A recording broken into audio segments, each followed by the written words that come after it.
I'll briefly get into my New York minute. Talk about a couple of quick things. First off, I'd like to send my condolences and my congratulations to the New York Rangers. They officially hit the reset button. We traded away a lot of our main players. Shout out to Rick Nash.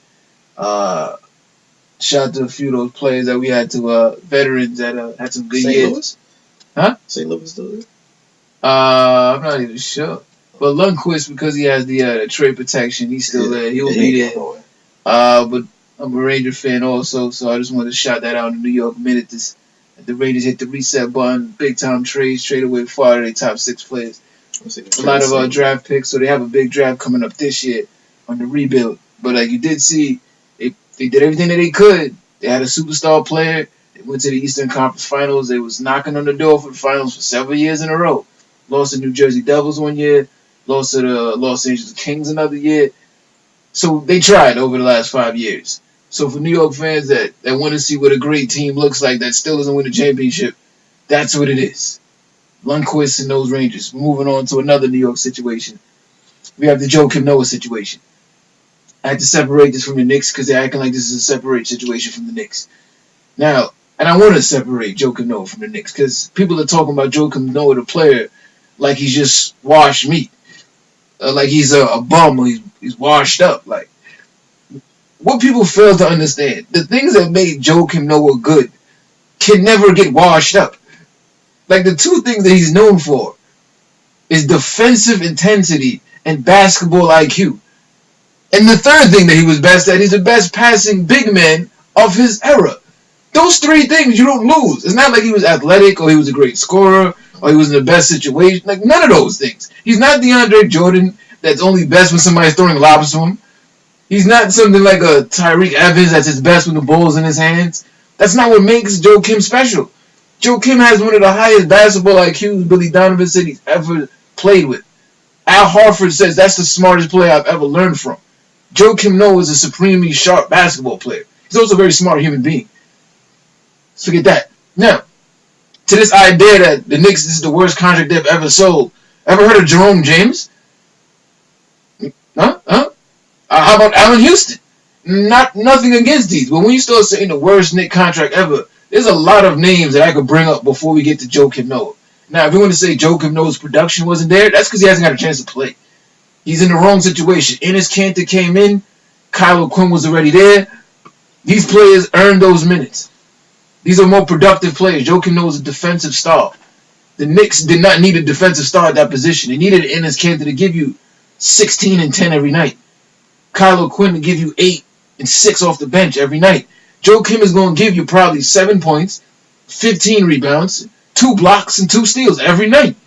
He can still do that now. And even this year, he got us a win in New Orleans when he guarded DeMarcus Cousins and Anthony Davis for the whole 4th quarter. And the Knicks was able to come back and beat the Pelicans. We wasn't supposed to win that game. Joakim had a big game. I think he had 6 rebounds in 1 quarter. And guarded against Anthony Davis and DeMarcus Cousins. Joakim still can do that now. Nothing about him has changed. He can still give you 25 minutes of probably stellar defense, stellar rebounding, and stellar passing and stellar leadership. That hasn't changed. All these Knicks fans that say he's a bust or is the worst amount of money, he hasn't played. There's nothing for you to judge him against. If he played and he sucked, sure. Or if he just keep playing and kept getting hurt like Bargnani, sure. He hasn't got to play. There's people in front of him that the coaching staff has in front of him. Don't say this is Joakim, and don't call him a bust. Now to the next notion that, the Knicks need to just buy him out and get him out of here. He speaks French. He's the first person that Frank Ntilikina dealt with when he came to the Knicks. He's the first mentor Ntilikina had with the Knicks. He called and speak to Moutier and Ntilikina. He speaks French. He's a natural born leader. He's from New York, born and raised. If there's anybody that could bring the grit and understand the fan base for those international players, it is Joakim Noah. Now, he got into a fight with the coach. Why wouldn't he? He's passionate about playing. His whole dream playing basketball was to play for his New York Knicks, his home team that he grew up loving. He now can't play for them, and this is the coach that won't give him the minutes. He played him a couple of games. Joakim showed he still was playing, and then completely took him out the rotation. And then you wonder why he got into a fight with Jeff Hornacek? And Jeff Hornacek already said, I moved on. Joakim's a competitor. Those type of things happen. There's no reason for Joakim not to come back to the Knicks and play. At the same notion, I don't have no problem with him moving on. He's not really a plan with this team for the future. His skill set does not fit the need base for what this team has. I can understand him moving on, but I can also understand them keeping him aboard as the third center to be a mentor to Cantor, O'Quinn, and Cormet. Period. Either way, it could work. But these fans that want to completely say it's the worst contract is Phil Jackson's complete mistake. Phil brought him in for something that this team right now doesn't have him for. The role he was brought in for is the veteran center to the Derrick Rose, Carmelo Anthony, Porzingis, Courtney Lee team. Derrick Rose is no longer here. Carmelo Anthony is no longer the franchise. So to say that this is the wrong move, it was built around a team that's no longer even in place. Derrick Rose is not even on a roster. Carmelo's not a franchise player anymore. Porzingis is not even playing basketball right now. So I don't even want to hear this whole, well, why didn't even have Joakim? Like, you sound retarded. It's like saying, why do the why do the Golden State Warriors have Kevin Durant? Well, they were able to put together a team that was so great that Kevin wanted to go there. Then Kevin signed there. That's why Kevin plays there now. It's not because, they have all the best players and all the best coaches. No, because if you go 4 years ago, Kevin Durant wasn't going to Golden State. That something had to happen to get it there. And not for nothing, Phil Jackson, who set up the foundation for what the Knicks have now. That's on that Joakim Noah situation. We'll let that go. So lastly, in this New York Minute, I will quickly preview my New York Mets for the season. Spring training just started. The new season is abound. The regular season will get started in April. Actually, sooner in March, actually. I'm so excited. I'm going to quickly go through what we can expect from these Mets. Went through some numbers and some information. Somewhere.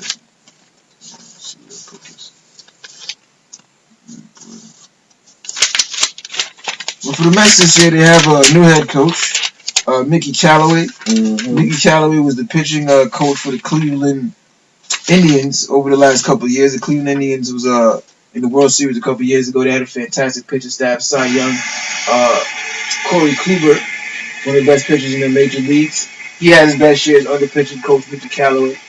And the Mets, their base, and what makes them great, or what makes them possibly special, is their pitching. They have possibly 5 aces in Noah Syndergaard, Jacob deGrom, Matt Harvey, Matz. Can't get his name right. His first name right now. The last name Matz. The left Steven Matz. And Zach Wheeler. All 5 of these pitchers projected out on minor league to be possible ace talents. Injuries have derailed them all, but they all have shown when they're healthy, they have extreme talent to be as good as any pitcher in the league. But the Mets have 5 of these pitchers, which is unheard of. And last time most of these pitchers made a full year, the Mets was in the World Series. So the hope is this year you bring in the pitching whisperer and Mickey Callaway as the new manager to almost be the Steve Kerr to the Splash Brothers. There's a possibility the Mets can be phenomenal this season. Let me quickly go over who the position players will be, though. At catcher, we'll have Travis d'Arnaud, who will be backed up by Kevin Paulecki. We expect d'Arnaud to have a bounce-back season with, again, Mickey Callaway, a different voice. He might have a different kind of season this year. At first base, we signed Adrian Gonzalez, the veteran. He's a little bit on the older side, but he's really there just to warm the seat for Dominic Smith, the young first baseman that's came up through the ranks, hit over 330 last year in the minor leagues, had a taste of the majors, played, I believe, the last 30 games or so. But he's had a tough time maturing, and that's why Adrian Gonzalez is there to help him mature and be ready to take over that spot. You also have Wilmer Flores will get some time at first base. At second base, you got Zubul Cabrera. He's in his last year of the contract. You also have T.J. Rivera, the Bronx native, that will also be getting some times there at second base. That's a very good team there at second base. At shortstop, you have the young Ahmed Rosario. He was compared to a star shortstop with the Houston Astros. So I think that this might be a potential super year. He has that Derek Jeter, that rarefied top 5 shortstop potential. So for Rosario, this might be a big year for him. In New York, he's very quiet. Nobody really talking too much about it. But he might have a very, very good year this year. He'll be backed up by the last phenom the Mets had at shortstop and Jose Reyes. At third base, signing for 2 years or $20 million, Todd Frazier, the Long Island native. He comes back to Queens, played with the Yankees last year. So now he comes over, signed. He'll be a very good addition with David Wright probably never coming back to take over that hot corner. But then we go to the outfield. This is where it gets real. In center field, Michael Conforto, that's the Mets' young star. He's hurt right now. The hope is he'll come back very soon, maybe in the first month or the second month. He'll be holding down center field for the most part when he's back and he's healthy. But you'll also have Juan Lagares, who won a Cy Young. Sorry, not Cy Young. He won a defensive Gold Glove one year. He's a supreme defender, one of the best center field defenders in the league. He'll get some time out there. Hopefully, offensively, he can mature. Then we have Brandon Nimmo. He's the young prospect that the Mets didn't want to trade this year. He's one of those great intangible players, great on-base percentage, great defender, very smart kid, very positive player.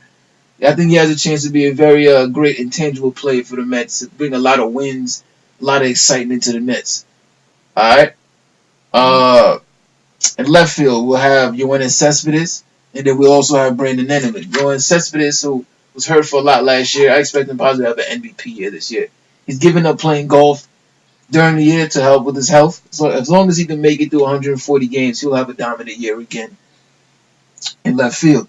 And then in right field, the Mets brought back Jay Bruce, who they traded to the Indians, played with Mickey Callaway, the new head coach, general manager, a new manager, and then brought him back. Jay Bruce finally was able to ingratiate himself to the Mets after he was traded for a couple years ago. So to bring him back in the right field, the Mets have a very strong team. With their whole outfield could possibly put together 100 home runs, with each of them also all being able to possibly put up 30 home runs. And then you have Todd Frazier can give you 20. Down Smith and Gonzalez can give you 20. Darno can possibly give you 20. The Mets have a lot of players that can hit. And then to go along with that star 5 rotation, and Noah Syndergaard, who will probably be the ace. Then you'll have Jacob deGrom, who's trying to be a Cy Young winner this year. Matt Harvey, who used to be the ace of this franchise, used to be the star of the Dark Knight. He hopefully with Mickey Callaway can refine his stardom, almost like Jake Arrieta with Chicago a couple years ago. And then we have Zach Wheeler. We got Steven Matz, and then we got Jason Vargas that will be competing for the last 3 spots for star rotation. I have Wheeler having a big year this year. We hope Matz can be healthy, but that's up in the air. We also will have Seth Lugo and Robert Gazelman, very good young pitchers that would also be getting starts if need be. Relief pitchers, they got A.J. Ramos, Anthony Suarez that he just brought in from the White Sox, Hansel Robles, Jerry Blevins, Paul Sawal, and then the closer will be Jerry Familia. Manager Mickey Callaway believes in closing by committee, so we'll kind of see how he goes about it. Will he let Familia just be the closer, or will he help it out with A.J. Ramos and Hansel Robles? We'll see what he does with that. And also for Met fans, the top 3 prospects coming into this year will be the shortstop Andres Jimenez from Venezuela. He's 19 years old. He's considered a possible star prospect. He'll be the best prospect in the Mets farm system this year. We have a left-hand pitcher, David Peterson. He's 22. He projects as maybe a 2 or 3 starter in the league. He might be in AA, AAA this year. He's at second. And right now, in the minor, playing right now with the big league camp at first base, you got Peter Alonso, a first baseman. He's a power hitter. He's 23. He's a little bit on the older side, but he's also a power hitter. So if Dom Smith or Adrian Gonzalez get hurt or anything happens there, you can see him come up and take over that first base side. So for me, I do have the Mets having a big time year. I think they'll have upwards of 90 wins. They'll compete for the division. I project Mickey Callaway to have almost a Steve Kerr effect to this team, almost like Dusty Baker had with the Nationals a couple years ago when he took over, where it's like you just need a fresh air with a super talented team that just needs to stay healthy. So the Mets have a lot of talent. They can honestly win the World Series this year. They have a great chance, and it'll be fun in New York because both New York teams have World Series possible team. The Yankees have a World Series team.